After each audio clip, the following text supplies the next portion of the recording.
Mutual fund universe में मेरी team ने एक बहुत ही इंटरेस्टिंग चीज नोटिस की। फंड के एयूएम मतलब उस फंड के पास इन्वेस्टर्स का कितना पैसा है और उस फंड के परफॉर्मेंस का रिलेशन। जी हाँ, जब हम कोई भी म्यूचुअल फंड चुनते हैं हम क्या देखते हैं? एक्सपेंस रेशियो, पास रिटर्न्स या फंड की रेटिंग्स, जो कि सही है, लेकिन एयूएम भी यहाँ एक बहुत बड़ा रोल प्ले करता है। और सरप्राइजिंगली अब तक लोग ये सोचते थे कि ज्यादा एयूएम मतलब अच्छा फंड, लेकिन हमें कुछ ऐसे नंबर्स मिले जो इस बात को गलत प्रूव कर सकते हैं। ये नंबर्स हमें कैसे मिले? जब हमने दो फंड्स, एक फंड विद लार्ज एयूएम और एक फंड विद स्मॉल एयूएम, आमने सामने रखकर उनके रिटर्न्स कंपेयर किए, and not just in one category बल्कि across flexi cap, mid cap और स्मॉल कैप कैटेगरी, क्योंकि इतना इन डेप्थ रिसर्च करने के बाद ही हम कोई कंक्लूजन में पहुंचते हैं। तो चलिए इन तीन कैटेगरीज के रियल लाइफ एग्जांपल से एयूएम के चेंजेस से रिटर्न के इंपैक्ट के डिफरेंसेस को देखते हैं। With your host Swati, let's get started. तो जिन्हें नहीं पता उन्हें बता दूं कि एयूएम मतलब एसेट्स अंडर मैनेजमेंट, वो टोटल पैसा, वो एसेट जो एक म्यूचुअल फंड अपने इन्वेस्टर्स की तरफ से मैनेज करते हैं। अब रियल लाइफ एग्जांपल्स को कंपेयर करते हैं। Let's start with our popular category flexi cap. Flexi cap category में अगर कोई भी फंड है with significant asset under management तो वो है Parag Parikh flexi cap fund. Fund का एयूएम आज 1.3 लाख करोड़ के आसपास है। और दूसरी साइड पर है जेएम फ्लेक्सी कैप फंड, जिसका एयूएम रफली 4500 करोड़ के आसपास है। दोनों सेम कैटेगरी में है, दोनों का मैंडेट ब्रॉडली सिमिलर है, लेकिन एक का एयूएम 1.3 लाख करोड़ है और दूसरे का 4500 करोड़, मतलब एक फंड दूसरे से लगभग 30 टाइम्स बड़ा है। तो आपका ऑब्वियस अजम्पशन हो सकता है कि बड़ा फंड ज्यादा पावरफुल होगा, ज्यादा रिसोर्सेज होंगे और शायद रिटर्न्स भी बेटर होंगे। But wait till you see the numbers. Parag Parikh के 5 ईयर रिटर्न्स अराउंड 17.6% रहे और 3 ईयर रिटर्न 19%। अब जेएम को देखिए, इसका 5 ईयर रिटर्न 19.2% और 3 ईयर रिटर्न 21.1% के आसपास है। मतलब पराग पारेख का एयूएम तो 30 टाइम्स है, लेकिन रिटर्न्स प्रोपोर्शनेटली नहीं बढ़े। अब इस कंपैरिजन से तो यही समझ आ रहा है कि हायर एयूएम का मतलब बेटर परफॉर्मेंस नहीं होता। लेकिन एक बार सोच के देखिए कि डिफरेंस आखिर आया क्यों होगा। जब किसी म्यूचुअल फंड का एयूएम बहुत बड़ा हो जाता है तो उसके लिए हर नई इन्वेस्टमेंट को मीनिंगफुल बनाना बहुत मुश्किल भी हो जाता है। फॉर एग्जाम्पल, अगर 500 करोड़ का फंड किसी स्टॉक में 5% पोजीशन लेना चाहता है तो उसे सिर्फ 25 करोड़ इन्वेस्ट करने होते हैं, जो आसानी से किसी भी अच्छी मिड साइज कंपनी में डिप्लॉय हो सकता है। लेकिन अगर वही फंड 50,000 करोड़ का हो जाए तो उसी 5% पोजीशन के लिए 2500 करोड़ लगाने पड़ते हैं।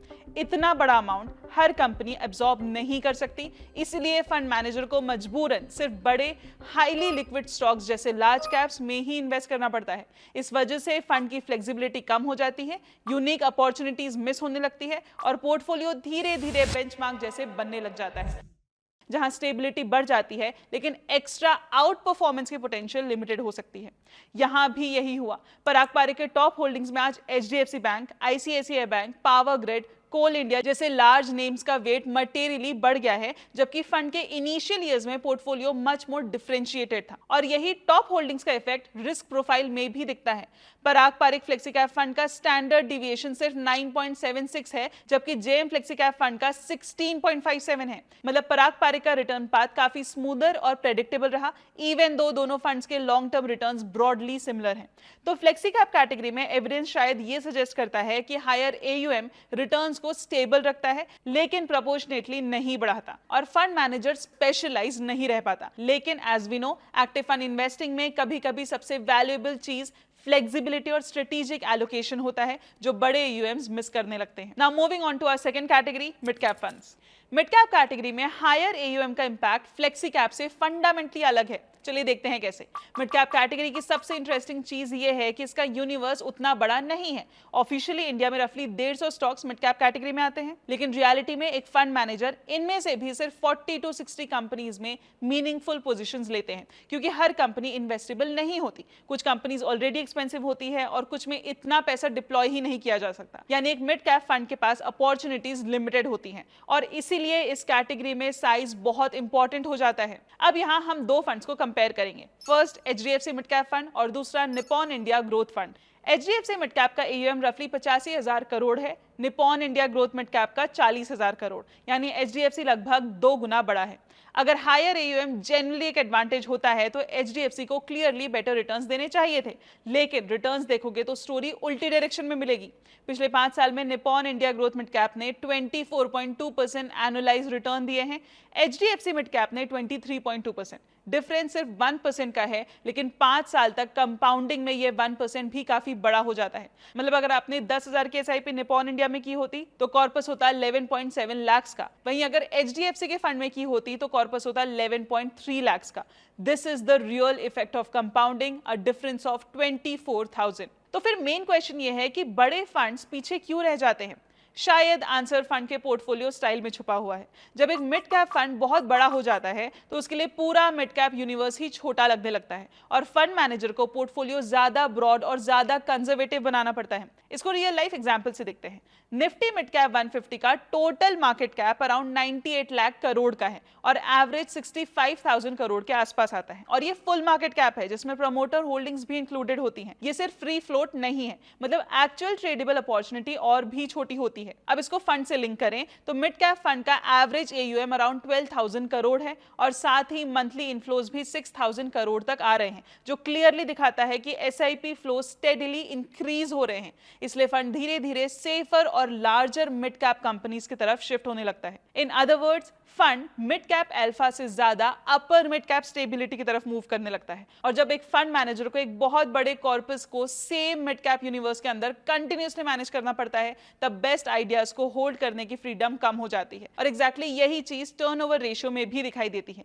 HDFC mid cap opportunities fund का टर्नओवर रेशियो 7.16 है, जबकि Nippon India growth mid cap fund का सिर्फ 4 है। मतलब एचडीएफसी को अपना पोर्टफोलियो काफी ज्यादा बार रीशफल करना पड़ रहा है। फंड मैनेजर को कंटिन्यूअसली पोजीशन ट्रिम, रीबैलेंस और रीएलोकेट करनी पड़ती हैं, क्योंकि इतने बड़े एयूएम के साथ same set of mid cap opportunities को होल्ड करना बहुत डिफिकल्ट हो जाता है। दूसरी तरफ निपॉन का लोअर टर्नओवर रेशियो ये सजेस्ट करता है कि फंड अपने कन्विक्शन बेट्स को ज्यादा टाइम तक होल्ड कर पा रहा है। और मिड कैप इन्वेस्टिंग में अक्सर अल्फा तब आता है जब आप एक कंपनी को जल्दी आइडेंटिफाई करो और फिर उसे पेशेंटली कंपाउंडिंग करने दो। यानी हायर एयूएम सिर्फ डिप्लॉयमेंट की प्रॉब्लम क्रिएट नहीं करता, वो फंड की इन्वेस्टिंग स्टाइल ही बदल देता है। पोर्टफोलियो ज्यादा डाइवर्सिफाइड, ज्यादा बेंचमार्क लाइक और ज्यादा अपर मिड कैप ओरिएंटेड हो जाता है।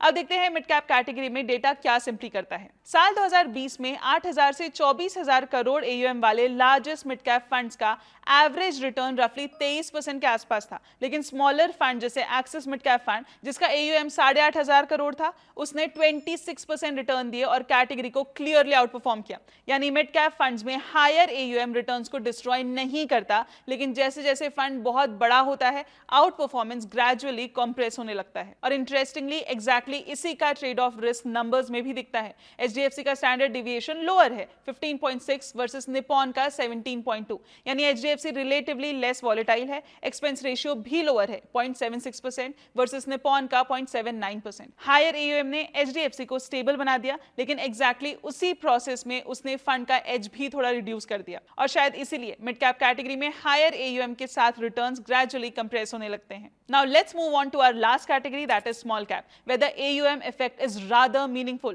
ऑन पेपर यहाँ अपॉर्चुनिटीज सबसे ज्यादा होनी चाहिए। मिड कैप कैटेगरी में रफली 150 कंपनीज होती हैं, लेकिन इंडियन स्टॉक मार्केट में 5,000 प्लस स्टॉक्स लिस्टेड हैं। उसमें लार्ज कैप और मिड कैप के 250 स्टॉक्स को एलिमिनेट करके सारे स्टॉक स्मॉल कैप में आते हैं। सो इसका यूनिवर्स बहुत बड़ा होता है। तो logically small cap fund manager के पास ज्यादा ऑप्शंस होने चाहिए, ज्यादा हिडन जेम्स मिलने चाहिए और शायद ज्यादा रिटर्न्स भी। येट अगर हायर एयूएम रिटर्न्स को हर्ट कर सकते हैं तो वो एक्सप्लिसिटली स्मॉल कैप कैटेगरी है।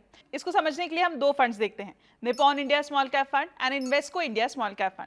निपॉन का एयूएम आज रफली 62,000 करोड़ है, इन्वेस्को का सिर्फ 9,200 करोड़। और यहीं पर हर इन्वेस्टर इंस्टिंक्टिवली मानता है कि बड़ा फंड बेटर होगा, बेटर टीम सिस्टम्स और रिसोर्सेज के साथ, लेकिन नंबर्स कुछ और ही कहते हैं।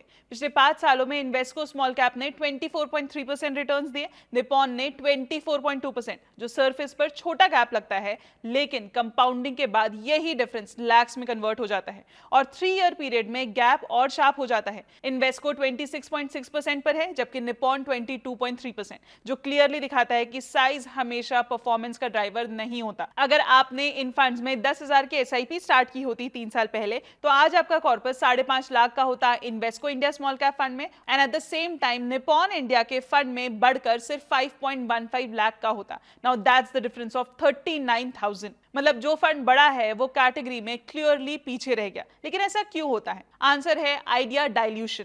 हर फंड मैनेजर के पास 5 से 10 हाई कन्विक्शन आइडियाज होते हैं जो रियल आउट परफॉर्मेंस ड्राइव करते हैं, लेकिन ये तभी काम करता है जब फंड का साइज मैनेजेबल हो।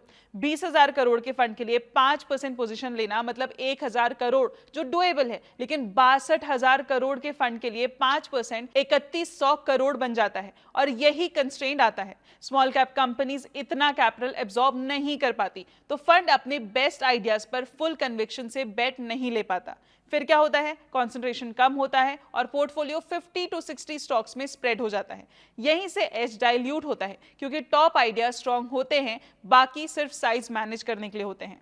सिंपल सा पॉइंट है, साइज बढ़ता है, कन्विक्शन कम होता है। जैसे देखें तो Nippon India small cap fund के पोर्टफोलियो में 247 स्टॉक्स हैं, जो क्लियरली दिखाता है कि साइज हैंडल करने के लिए ब्रेथ बढ़ानी पड़ती है। Whereas Invesco India small cap fund में सिर्फ 63 फंड्स हैं। डेटा भी यही दिखाता है। 2020 में 300 करोड़ से कम AUM वाले फंड्स ने एवरेज 46.2% रिटर्न्स दिए, जबकि 5,000 करोड़ से बड़े फंड सिर्फ 27% पर रह गए, ऑलमोस्ट 19% का gap.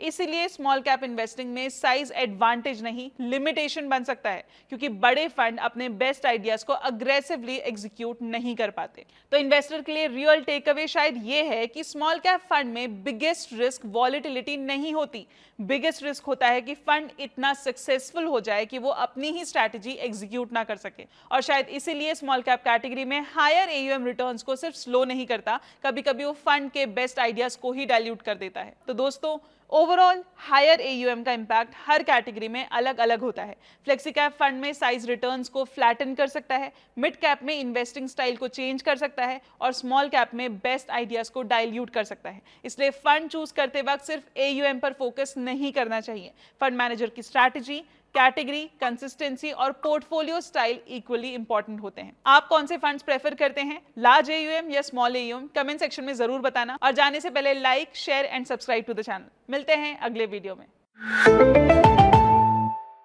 Mutual fund investments are subject to market risks. Read all scheme related documents carefully.